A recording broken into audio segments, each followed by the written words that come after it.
Hello and welcome to the weekly outlook here at XM.com. I'm Cristina Marujos, and with me is Rafi Boyajian, Senior Investment Analyst here at XM. So let's begin this discussion with the Australian dollar. It seems that it has been of the worst performing major currencies this week, and the weak inflation data out of Australia has triggered further this condition for the Australian dollar. So why do you feel this has been so, and what should we expect in the upcoming week? Well, like you said, inflation numbers out of Australia this week were much weaker than expected. So that fueled expectations that the Reserve Bank of Australia will cut interest rates, possibly in one of its upcoming meetings. The RBA has already said that if inflation remains low and unemployment starts to go up, it would consider a rate cut. Unemployment at the moment is still fairly low, but if inflation, rather than stay low, actually starts trending lower, that could still be a trigger for the RBA to cut interest rates. So markets are pricing in at least one rate cut this year, and that's why we're seeing the Aussie take such a tumble. Next week, though, there could potentially be some support for the Aussie. We're going to have manufacturing PMIs out of China. Last month, we saw a bit of a rebound in manufacturing activity. So if that continues to be the case for April, that could potentially give the Aussie a little bit of a lift. Well, speaking of underperformers, let's have a look at the euro. It looks like the lack of positive news out of the Eurozone have been affecting the euro. What should we be expecting in the next week? Well, yeah, so we had yet more negative data out of the Eurozone. The German IFO survey disappointed, and we saw the euro break below its key support around 1.1180 this week. Next week, there's going to be a lot of data, in particular the flash GDP numbers for the first quarter will be very important. We're also going to have flash inflation figures as well for the month of April.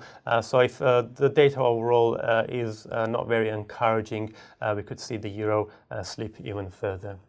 And moving on into the British pound now, it has been under pressure this week, in spite of the fact that things have been fairly quiet on the Brexit side of things. So what should we be on the lookout this week? That's right. We had a bit of a quiet period in terms of Brexit headlines. There wasn't much UK data either this week, but sterling continued to drift lower. That was mainly on the back of a stronger US dollar.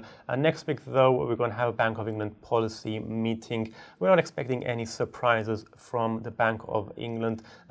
Possibly, we might see a bit of a dovish shift by the bank that would weigh on sterling. If that's the case, we're also going to have the latest PMI numbers as well. Last month, of course, the services PMI slipped into negative territory, and if we see the service PMI remaining below 50, that would weigh on sterling. But on the whole, though, the focus will remain on Brexit, and we could see headlines starting to resurface again as Parliament comes back from its Easter recess. And let's cross the Atlantic now and into the United States. So we see the US dollar being the star performer, if you like, this week. The greenback rose to a 23-month high against key rivals.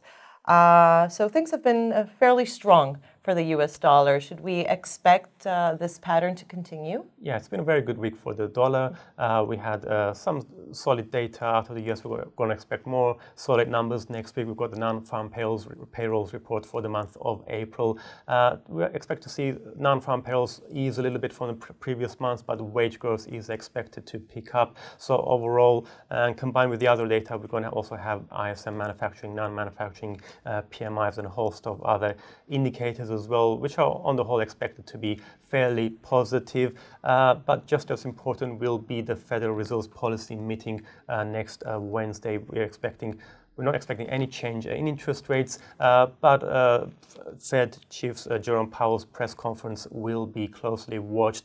It's going to be interesting to see whether or not he's going to comment on the recent improvement in the US economic outlook, because if he does start to signal that there's downside risks are subsiding, that could potentially give the dollar even more of a lift, as it would be taken as a bit of a hawkish stance by the Fed. Rafi Boyajian, thank you very much for joining me here at the Weekly Outlook, and thank you for watching.